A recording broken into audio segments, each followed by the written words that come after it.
한국에서 취준생들이 가장 가고 싶어하는 기업 어디일까요? 우리나라의 자랑스러운 반도체 1위 기업 어디일까요? 바로 삼성전자입니다. 혹시 여러분들 초격차라는 단어 들어보셨나요? 오늘 소개해드릴 책 이름이 바로 초격차입니다. 이 책은 어떤 분들께 추천드리냐면 삼성에 취업하고 싶은 취준생분들, 또 기업을 운영하시는 리더분들께 추천드립니다. 초격차는 삼성전자의 전 회장인 권오현 회장님이 저술한 책으로 리더십과 경영에 대한 내용을 다룹니다. 저는 이 책을 대학생 때 삼성을 다니던 분께 추천받았는데요. 이 책을 읽고 나서 이렇게 디테일하게 다 적어도 되는가? 라고 의문이 들었다고 합니다. 그때 하도 강력 추천하길래 책을 사두고 읽고 거의 2년간 묵혀놨다가 제가 정말 심심할 때 책자에 꽂혀있게 되어서 읽게 됐는데 정말 인생책입니다. 어떤 의미에서냐면요, 책의 선순환인 간접 경험을 할 수 있게 해줍니다. 정말 시야가 넓어지고 무려 삼성전자의 회장까지 갔던 분의 인사이트를 엿볼 수 있는 책입니다. 그리고 기업들은 보통 인재상을 좋은 것을 여러 개 써두는데 이로 인해 가장 중요한 인재상이 무엇인지 알 수가 없습니다. 하지만요, 이 책을 읽다 보면 삼성이라는 기업을 잘 이해할 수 있습니다. 어떤 인재상을 원하는지 정말 쪽집게로 적혀 있습니다. 삼성의 성장 과정이 그대로 적혀 있는 책입니다. 이 책을 단 한 문장으로 요약한다면 변화하지 않으면 죽는다, 압도하지 않으면 잡아먹힌다입니다. 권오현 회장님은 IMF 당시 메모리 사업부에서 LSI 사업부로 옮기게 됩니다. 경영학을 전공하지도 않았고 그 흔한 MBA도 하지 않았는데 갑자기 경영사업 부서를 맡게 된 것입니다. 이때 정말 안 된다는 생각을 버리고 큰 목표를 향해 끊임없이 노력하면 그 꿈이 현실이 된다 라는 생각을 했다고 합니다. 참고로 삼성전자 반도체인의 신조는 10개인데 가장 중요한 구조는 2가지입니다. 안 된다는 생각을 버려라, 큰 목표를 가져라입니다. 아무튼 영업 경험도 없고 시스템 반도체 제품에 시장 경쟁력도 부족했으며 직급조차 낮아서 고객한테 무시당하는 날이 일쑤였습니다. 여러 문제점이 복잡하게 얽혀 있어서 그 난관의 해결책도 간단하지 않았습니다. 그렇지만 좋은 점도 있었습니다. 바로 과감한 해결 방법을 시도해도 크게 트집 잡는 사람이 없으니 경영 아이디어를 실험해볼 수 있는 기회가 주어진 것입니다. 이는 경영자로 성장하는 데 필요한 경험을 쌓는 귀중한 시기가 되었습니다.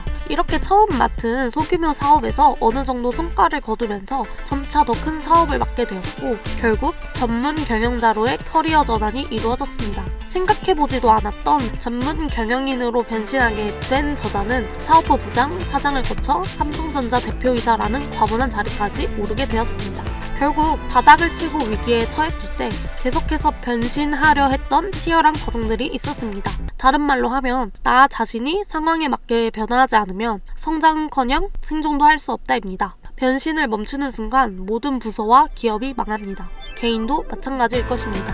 삼성의 초격차 전략이 독보적으로 슈퍼사이클을 스스로 만들어내겠다는 목표와 방향이라면 차이를 만들고 끊임없이 변하는 것은 초격차를 이루기 위한 구체적인 실행 방법입니다. 초격차란 단어에서 격은 사이가 떨어지다, 멀어지다 라는 뜻을 가지고 있습니다. 그러나 이 책에서 자격이나 지위 등이 서로 다른 정도의 의미로 쓰이는 격차란 단어의 격에 좀 더 집중하여 설명합니다. 챕터 1 리더, 탄생의 진화. 삼성은 왜 자소서에 성장 과정을 쓸까요? 여기서 권오현 회장님은 리더의 자질은 본성에 의한 영향이 3분의 1, 훈련으로 얻을 수 있는 부분이 3분의 2쯤으로 생각합니다. 우리는 한 가정에서 태어나 성인이 될 때까지 주변 환경과 교육의 영향을 받으면서 성장하게 됩니다. 모든 사람에게는 타고난 본성이랄까 태생적인 기질이란 것이 분명 존재하지만 성장 환경의 영향 또한 무시할 수 없습니다. 그리하여 성장 과정을 면밀히 검토합니다. 반드시 갖춰야 할 내면의 덕목은 3가지로 요약됩니다. 진솔함, 겸손, 무사요. 또한 4가지 외적 덕목을 훈련을 통해 반드시 갖춰야 합니다.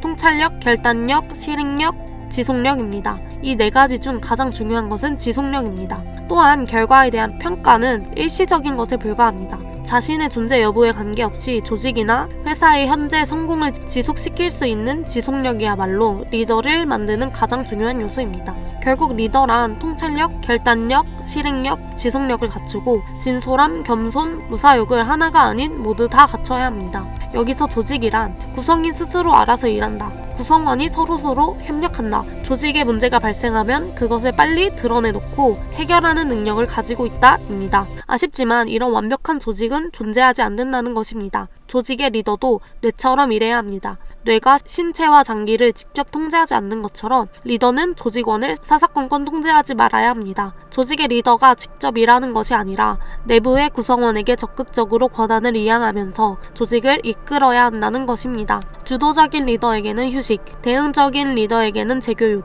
수동적인 리더에게는 임무 교체, 방어적인 리더는 제거가 필요합니다. 리더가 성공적인 결과물을 내기 위해서 갖춰야 할 마음의 자세는 바로 이 같은 역지사지의 정신입니다. 리더는 생존 단계를 넘어 맡겨진 조직이나 회사를 지속적으로 성장시키고 새로운 가치를 창출한 사람입니다. 생존과 성장을 둘 다 추구해야 합니다. 단순히 물질적 성공이나 성취보다 정신적 면의 가치 창출에 기여했다면 그 사람은 정말 성공적인 삶을 산 사람이라고 말할 수 있을 것입니다. 최악의 리더는 미래를 망치는 리더입니다. 자신이 물러난 다음 회사나 조직이 급격하게 쇠퇴하는 조짐이 보인다면 그것은 최악의 리더가 남긴 최대의 피해라 할 것입니다. 이러한 실패한 리더의 전형적인 태도는 자신의 후계자나 부하들을 적극적으로 양성하지 않는다는 것입니다. 리더는 길게 보는 사람이며 미래를 준비하는 사람입니다. 이를 위해 첫째, 변화의 목표를 설정하고 그것을 구성원과 공유하는 것이 가장 먼저 이루어져야 합니다.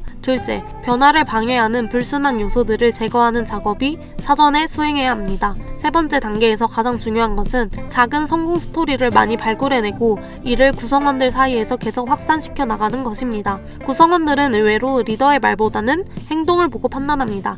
리더의 솔선수범이 중요합니다. 똑개는 똑똑하게 게으른 경영자입니다. 대기업에서는 똑개가 가장 이상적인 경영자입니다. 똑똑하지만 조금은 게을러야 합니다. 즉, 미래를 향한 통찰력은 뛰어나고 판단력은 우수하지만 권한을 부하 직원에게 과감하게 위임할 수 있는 스타일이 좋습니다. 가장 좋았던 부분입니다. 리더가 독서광이 되어야 하는 이유입니다. 가장 쉽고 효과적으로 실력을 키우는 방법에는 바로 책을 읽는 것입니다. 끊임없는 독서야말로 실력을 키울 수 있는 최고의 방법입니다. 통찰력은 결국 독서를 통한 사고력에서 나온다고 해도 과언이 아닐 것입니다. 좋은 결정을 내리는 의사결정자는 대체적으로 다독가입니다. 여러 분야의 책을 읽으면서 간접적인 경험의 폭을 넓혀놓은 사람들이 좋은 결정을 내릴 수 있습니다. 일하는 시간을 늘릴 게 아니라 실력을 불려야 합니다. 소소한 일에 소모하는 시간을 줄이고 그 시간에 책을 읽고 생각하는 시간을 더 많이 가지시길 바랍니다. 이것이 구독자님들이 책 중독을 봐야 하는 이유겠죠? 리더들은 의사결정을 어떻게 할까요? 최적의 의사결정 프로세스는 이러합니다. 모든 의사결정 출발점은 현재 상태에 대한 냉정한 평가입니다. 또한 개방적인 자세를 유지하고 리더의 개인 생각보다 집단의 생각을 보았을 때 더 좋은 의사결정을 내리게 될 확률이 높습니다. 리더는 의사결정을 할 때 많은 부분을 위임하겠다는 생각으로 임해야 합니다. 두 번째 조건은 신체적, 정신적, 금전적, 시간적 여유입니다. 여유가 최고의 조언자입니다.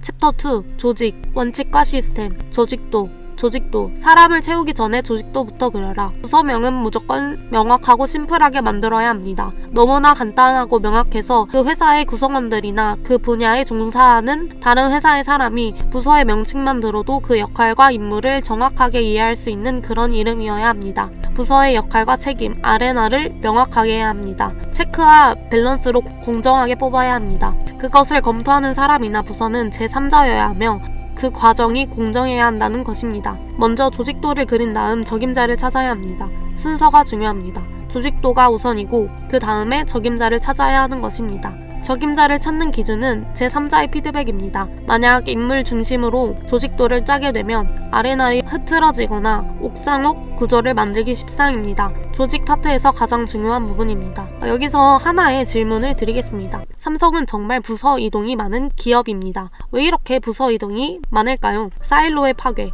그들의 왕국을 파괴하라. 실적이 좋지 않은 회사나 부서의 공통점은 모두 사일로해처럼 사업부서와 인력 자원이 분리되어 있다는 것입니다. 제가 사용하는 특단의 대책이 있습니다. 사일로에 소속되어 있는 인력, 특히 책임자를 서로 교차 배치하는 것입니다. 말하자면 로테이션 시키는 것이죠. 충격을 줘야만 사일로의 폐쇄성이 해체됩니다. 충격을 줘야만 왕권이 해체됩니다. 예를 들어 제가 취하는 방식은 제품 개발의 왕을 그 사일로에서 차출해 제조의 왕 자리에 앉혀주는 것입니다. 그것도 본인이 인지하지 못하게 전광석화처럼 인사발령을 내버립니다. 당연히 제품의 개발의 왕은 당황하겠지요. 왕의 자리에 추대되었지만 그는 개발 부분에서만 왕이었을 뿐 제조에 대해서 아는 것이 없습니다. 그럼 새로 추대된 왕은 어쩔 수 없이 그 사일로에 속한 부하 직원들의 말을 듣기 시작합니다. 소통하지 않을 수 없게 만드는 것입니다. 다른 사일로로 보내는 교차 배치를 통해서 본인의 단점이나 한계를 분명히 깨닫게 해주기 때문입니다. 저는 진정한 경영자로 만들고 싶은 인재에게는 꼭 적자사업부 혹은 신규 사업부를 맡겨보라고 권합니다. 사내 정치에 있어서는 전공법을 선택합니다. 공개적으로 혹은 뒤에서 비판하는 사람이 있으면 이를 회피하거나 얼버무리지 않습니다. 정확하게 짚고 넘어갑니다. 벼랑 끝으로 그 사람을 몰고 가는 전략. 벼랑 끝에 몰리면 사람들은 창조적인 아이디어를 새로운 해결책을 고민하기 시작합니다. 궁하면 통한다는 말이 여기서 나오는 것입니다. 연구를 위한 연구는 중단시킵니다. 의사결정 세부 원칙에 대해서 말씀드리겠습니다.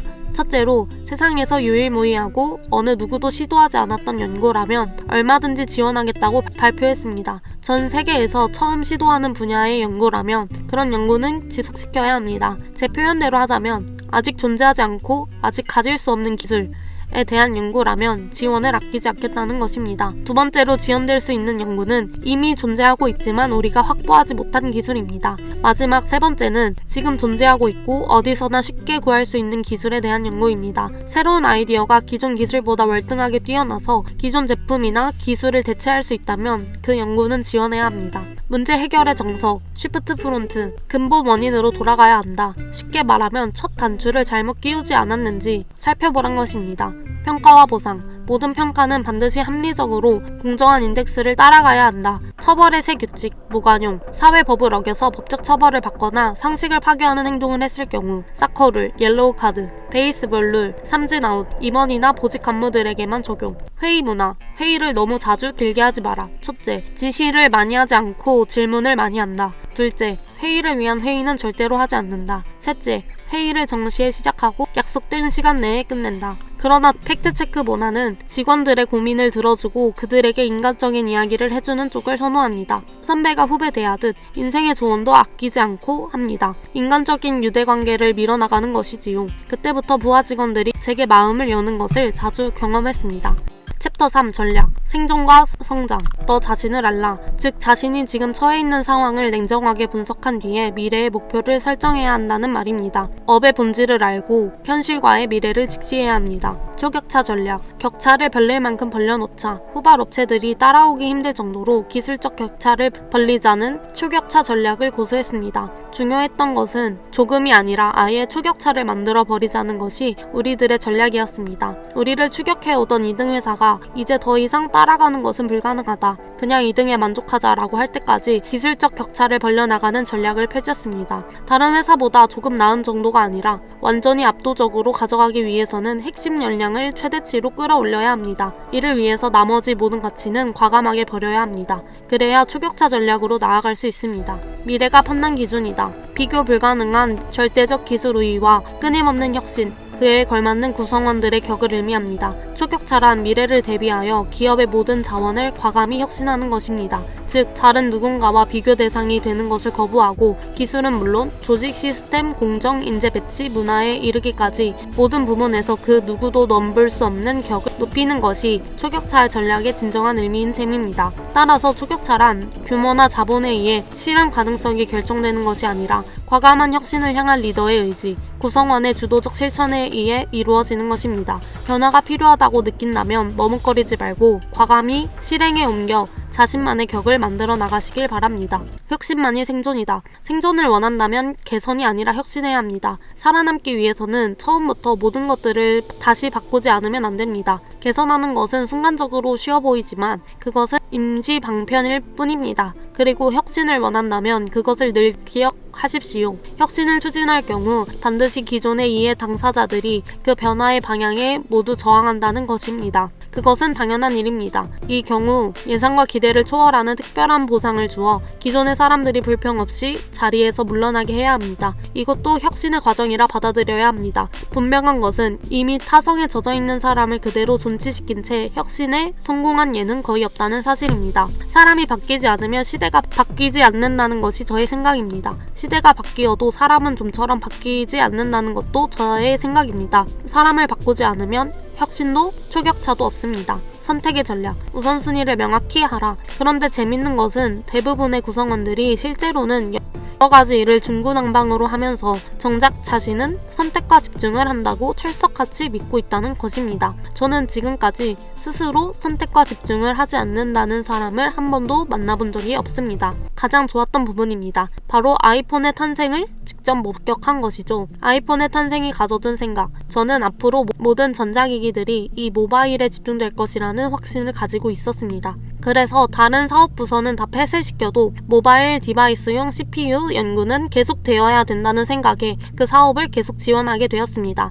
당시는 핀란드의 노키아가 세계 휴대폰 시장을 장악할 때였습니다. 그런데 엉뚱하게 미국 애플의 개발 책임자에게 연락이 왔습니다. 모바일 디바이스에 들어가는 CPU에 대한 문의였습니다. 솔직히 당시에는 애플이 왜 모바일 디바이스에 관심을 가지는지 그 이유를 몰랐습니다. 애플은 컴퓨터 회사였기 때문입니다. 그 부품이 왜 필요하냐고 여러 차례 물었지만 애플의 담당자는 속 시원한 대답을 해주지 않았습니다. 결과가 어떻게 되었는지는 2007년에 전 세계가 알게 되었습니다. 우리 회사가 만든 모바일 디바이스용 CPU를 애플이 휴대전화에 사용한 것입니다. 그것이 바로 처음 등장한 애플의 아이폰이었습니다. 스티브 잡스의 신제품 소개 현장에 앞좌석에 앉아서 그 예상치 못했던 일을 직접 목격하게 된 것입니다. 정말 놀라운 프레젠테이션이었습니다. 많은 사람들이 그 역사적인 순간을 언급하곤 하는데 정말 인상적인 시간이었습니다. 스티브 잡스의 프레젠테이션을 들으면서 저는 많은 생각을 했습니다. 컴퓨터 회사였던 애플이 휴대전화로 세계 시장을 뒤흔들기 시작했던 그 현장에서 저의 부족함을 절감하며 조용히 앉아 있었습니다. 나비 못할 것이라고 예상했던 것은 저의 판단착오였습니다. 세상은 정말 빛의 속도로 변해가고 있는데 제가 너무 안일하게 대처한 것은 아닌지 깊이 반성하는 시간을 가졌습니다. 적자 사업의 전략, 적자 사업부를 맡은 리더에게는 신속한 판단을 내려야 하는 사명이 주어져 있습니다. 소신있게 치고 나가라. 경기는 부침을 거듭해서 돌기 마련이고 만약 불황기 때 투자해놓지 않는다면 호황이 찾아와도 기회를 잡지 못하게 됩니다. 그렇기 때문에 불황기에도 적극적인 투자를 신중하게 고려해야 합니다. 미래에 회복될 가능성이 보인다면 적자에 또 다른 적자를 더해도 그다지 상관없다는 것이 저의 생각입니다. 겁먹지 말고 과감하고 공격적으로 투자하면서 적자 상태를 헤쳐나가는 것이 좋습니다. 어차피 적자가 났으니 미래를 위해서 더 큰 투자를 고려해보라고 조언합니다. 심지어 필요하면 적자를 더 내도 좋다고 말해줄 때도 있습니다. 신규 사업 전략, 이미 경쟁이 치열하게 진행되고 있고 그 업종에 절대 강자가 존재하고 있는 사업 분야에 뛰어들 때는 반드시 그 분야의 최고 실력자를 투입해야 합니다. 반면 나 정말 그 일 해보고 싶다, 진짜 내가 한번 뭔가를 보여주겠다는 열정에 사로잡힌 사람들을 선발해서 보내면 어떻게든 살아남는 것을 지켜보았습니다. 난관을 극복하는 힘은 실력보다 열정에서 나옵니다. 우리나라는 1. 발상, 2. 자유, 3. 시장, 4. 보상이 갖추어지지 않아 스타트업이 어렵습니다. 가장 좋은 나라는 미국입니다. 협상 전략. 첫 번째, 마지막엔 반드시 웃으면서 헤어져라. 헤어질 때는 반드시 웃으면서 악수를 하고 헤어져야 합니다. 그래야만 다음 만남을 기약할 수 있습니다. 상대방을 원수로 만들어 다시는 보지 않을 것처럼 해서는 안 됩니다. 이번 협상은 잘 진행되지 않았지만 다음번에 만났을 때는 최선을 다해서 해결책을 찾아보자 하면서 웃고 헤어져야 합니다. 그것이 협상의 첫 번째 기술입니다. 두 번째, 스스로 허점을 드러낼 때까지 기다려라. 우선 저는 상대방이 먼저 자신의 의견을 설명하도록 유도합니다. 제 입장에서 먼저 밝히는 것이 아니라 상대의 의중을 던져 확인하는 것이지요. 협상에서 가장 중요한 것은 원하는 조건이 아니라 원하는 위치를 확보하는 것입니다. 챕터 4. 인재, 원석과 보석. 삼성에서 제일 중요하게 생각하는 인재상은 바로 호기심이 많은 사람이 최고의 인재상입니다. 왜 그럴까요? 추격차라는 책에서는 다음과 같은 구절이 나옵니다. 미래를 준비하기 위해서 인재를 다양하게 선발해야 한다는 점을 먼저 강조하고 싶습니다. 호기심이 많은 사람이 최고의 인재라는 것입니다. 글로벌하고 다양한 가치 공존이 요구되는 시대의 리더는 호기심이 많은 사람이어야만 합니다. 다른 사람이 시켜서가 아니라 본인 스스로 다양한 분야의 호기심을 가지고 접근하는 사람이 최고의 인재입니다. 다양성을 확보하는 인사 채용을 늘 염두에 두라고 말입니다. 흔히 말하는 명문대 출신만 고집해서는 안 됩니다. 완벽한 인재상이란 없습니다. 따라서 제일 먼저 고려해야 할 것은 반드시 피해야 할 인재상부터 규명하는 것입니다. 먼저 제거하는 것이 더 효율적으로 인재를 찾을 수 있는 첫 번째 단계입니다. 1. 제일 먼저 제외시켜야 할 사람은 남의 말을 경청하지 않는 사람, 겸손하지 않고 무례한 사람. 2. 매사에 부정적이고 소극적인 사람. 3. 뒤에서 딴소리하는 사람. 인재 배치, 가능성과 잠재력을 가진 사람에게 기회를 주는 것이 더 효과적입니다. 핵심 역량의 우리나라. 우선 공학 공부, 자기 전공 공부에 매진해야 합니다. 경영학이나 인문학에 너무 많은 관심을 가지지 말고 우선 자기 전공에 전념해야 합니다. 과장이나 부장을 지나고 난 다음 경영학과 인문학 공부를 해도 늦지 않습니다. 직급이 낮을 때는 그 사람의 강점을 만들어주는 교육을 시켜야 합니다. 직급이 높아지면서 그 사람의 약점을 보완해주는 교육으로 전환해야 합니다. 지시는 질문 방식으로 하라고 말씀드리고 싶습니다. 위임은 심플해야 합니다. 제가 일관성과 지속성을 유지하는 힘은 지시를 내리거나 결정하는 횟수를 최대한 줄이는 것입니다. 모든 권한을 본인이 가지려 하지 않으면 자연스럽게 업무를 위임할 수 있게 됩니다. 좋았던 부분입니다. 제 인생의 세 번째 시련은 제 후배가 저의 상사로 발령났을 때였습니다. 후배와의 경쟁에서 졌기 때문에 솔직히 기분도 나빴습니다. 하지만 회사라는 조직은 혼자 일하는 곳이 아니다. 먼저 회사가 잘 되고 그 다음 부서가 잘 되고 그리고 마지막으로 본인이 잘 되어야 한다. 개인적인 생각이 있더라도 조직이나 회사가 결정하면 따라야 한다는 각오로 다시 일어날 수 있었습니다. 실패. 여러분들은 실패에 대해서 어떻게 생각하시나요? 여기서는 실패에 대해서 이렇게 얘기합니다. 실패를 해보지 않은 사람은 절대로 큰 성공을 이루지 못합니다.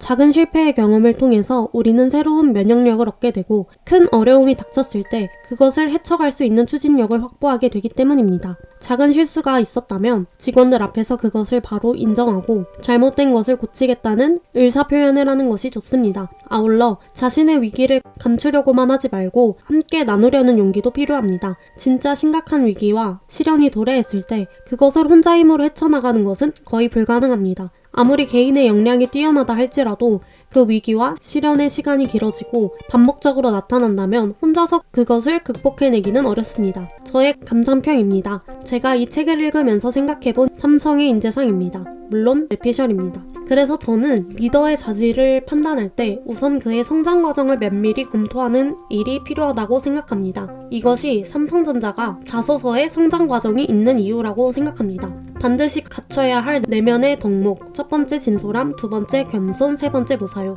삼성전자 임원 면접에서 보는 인성 항목이라고 생각합니다. 따라서 혁신으로 방향을 정했을 경우에 반드시 사람을 교체해야 합니다. 예상과 기대를 초월하는 특별한 보상을 주어 기본 사람들이 불평 없이 물러나게 해야 한다는 것입니다. 이것이 삼성전자 근속 연수가 짧은 이유라고 생각합니다. 아울러 자신의 위기를 감추려고만 하지 말고 드러내고 함께 나누려는 용기도 필요합니다. 진짜 심각한 위기와 시련이 도래했을 때 그것을 혼자 힘으로 헤쳐나가는 것은 거의 불가능합니다. 면접에서 팀워크를 본다는 것입니다. 따라서 혁신으로 방향을 정했을 경우에는 반드시 사람을 교체시켜야 합니다. 예상과 기대를 초월하는 특별한 보상을 주어 기존 사람들이 불평 없이 자리에서 물러나게 해야 한다는 것입니다. 이것이 삼성전자 근속 연수가 짧은 이유입니다. 사람이 바뀌지 않으면 시대가 바뀌지 않는다는 것이 저의 생각입니다. 시대가 아무리 바뀌어도 사람은 좀처럼 바뀌지 않는 것도 저의 생각입니다. 사람을 바꾸지 않으면 혁신도 초격차도 없습니다. 삼성전자에서 젊은 임원진이 계속 나오는 이유입니다.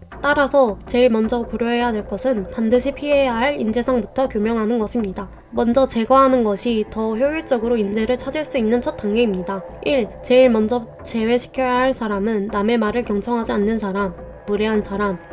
2. 매사에 부정적이고 소극적인 사람. 3. 뒤에서 딴소리하는 사람. 삼성전자 면접에서 탈락을 결정하는 결정적인 원인입니다. 미래를 준비하기 위해서는 인재를 다양하게 선발해야 한다는 점을 강조하고 싶습니다. 흔히 말하는 명문대 출신만 고집해서는 안 됩니다. 공부만 열심히 한 평범한 명문대생보다 특별한 경험을 가진 지방대생이 훨씬 낫습니다. 삼성전자가 학벌을 크게 보지 않는 이유입니다. 호기심 많은 사람이 최고의 인재라는 것입니다. 다른 사람이 시켜서가 아니라 본인 스스로 다양한 분야에 호기심을 가지고 접근하는 사람이 최고의 인재입니다. 삼성전자에서 가장 중요하게 생각하는 인재상은 호기심입니다. A. 선제적이고 적극적인 사람. 본인 스스로 성취 동기가 강하고 호기심이 많아서 무슨 일이든 적극적으로 대처하는 사람을 말합니다. 이런 타입이 가장 이상적인 인재상입니다. B. 개선 의지가 있고 반응하는 사람. 이런 유형의 인재들은 자신의 잘못이나 실수 혹은 부족한 점이 있으면 그것을 수정하겠다는 의지가 있는 사람들입니다. 그리고 스스로 행동하기보다 외부의 지시나 자극에 움직이는 사람들을 말합니다. C. 소극적이고 무기력한 사람. D. 방어적이고 방해하는 사람. 여기서 면접 점수 기준 C, D 점수를 받으면 탈락하는 것을 알 수 있습니다.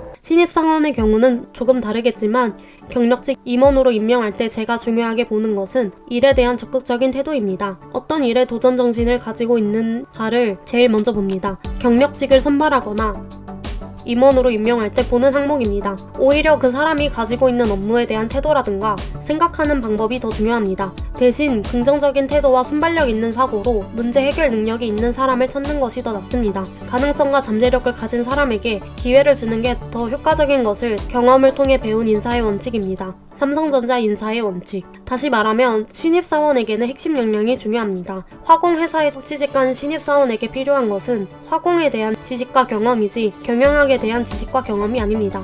그렇다면 지금 학생들에게 필요한 것은 본인의 전공과 관련된 지식을 극대화하는 것입니다. 이는 삼성전자에서 전공을 중요시 보고 전공 과목을 일일이 다 적는 이유입니다. 또한 전공과 관련 없는 자충 스펙은 마이너스 요소입니다. 신입사원을 선발하기 위해서 면접관들은 입사 응시자들에게 이런저런 질문을 던집니다. 살아오면서 어떤 실패의 경험을 했는지 묻습니다. 그리고 그것을 극복했던 과정에 대해서 자세하게 묻곤 합니다. 그러면 응시자들은 어떤 시련을 겪었고 자신이 어떻게 그 시련을 극복했는지에 대해서 장황하게 설명합니다. 그런데 여기서 중요한 것은 난관을 극복했던 방식이 아닙니다. 어떤 종류의 난관이었는지가 더 중요합니다. 자기 주도적인 문제를 가지고 씨름한 것인지 아니면 남이 시킨 일을 하다가 실패한 이야기를 하는 것인지 구별해야 한다는 것입니다. 주로 대학 입시에 낙방한 이야기들, 군대에 가서 겪었던 육체적인 어려움들, 외국에 교환학생으로 가서 겪었던 문화적 충격의 극복 과정은 자신이 원해서가 아니라 그냥 그 사람에게 주어진 환경이었을 뿐입니다. 이는 면접 때 이런 이야기를 하면 마이너스를 준다는 것을 의미합니다. 주어진 상황을 극복하는 것이 아니라 자기가 주도적으로 무언가 시도했는데 실패한 경험을 말하는 것이 좋습니다. 또한 이 책은 제가 어떠한 변화를 하기 싫거나 귀찮았을 때 읽어보곤 하는 책입니다. 이 책에서 망하는 리더는 이렇습니다. 첫째, 외부의 변화를 애써 무시하는 태도. 둘째, 외부의 변화에 매우 둔감한 반응. 셋째, 외부의 변화에 대해서 오판하는 사람. 변화하지 않으면 죽는다. 압도하지 않으면 잡아먹힌다. 이 책에 적힌 이러한 말들을 상기시키면서 안 하고 있다가도 변화를 해야겠다는 생각을 합니다. 또한 리더가 어떤 사람인지 말해둔 책입니다. 리더란 새로운 가치를 창출하는 사람입니다. 저자인 권호연 회장님께서는 단순히 물질적인 성공이나 성취보다 정신적인 면의 가치 창출, 즉 초격차 전략에 기여한 정말 성공적인 삶을 산 리더라고 생각합니다. 또한 1년에 70권에서 100권 정도를 읽었으니 일주일에 한 권씩 책을 읽었던 것입니다. 왜인지 저희 회사에 한 임원분이 떠올랐습니다. 특히 가장 좋았던 부분은 독서가 주는 힘과 미래에 항상 도전해야 하는 것, 머물러 있으면 안 되고 변화해야 하는 것, 긍정적인 사고를 꼭 가져야 하는 것, 적자임에도 미래에 대한 투자를 더 많이 해야 하는 것, 스티브 잡스의 아이폰 연설에서 가장 맨 앞자리에 앉아서 들었던 생각들이 가장 인상 깊었습니다. 또한 이 책을 읽는 내내 권호연 회장님의 부드러운 말투를 통해서 예의가 얼마나 중요한지 알았던 책입니다. 정말 부드러운 카리스마와 연륜이 돋보였던 책입니다. 이 책은 회사를 경영하는 내용이지만 저는 모든 것을 제 인생에 비유하면서 읽었습니다. 제 인생을 이끄는,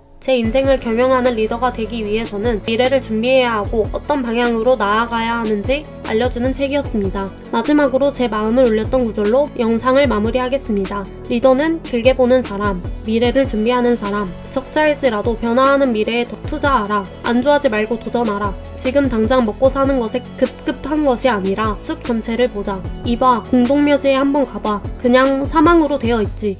총에 맞아 죽었는지 칼에 찔려 죽었는지 아무런 설명이 없잖아. 죽는 것은 그냥 죽는 거야.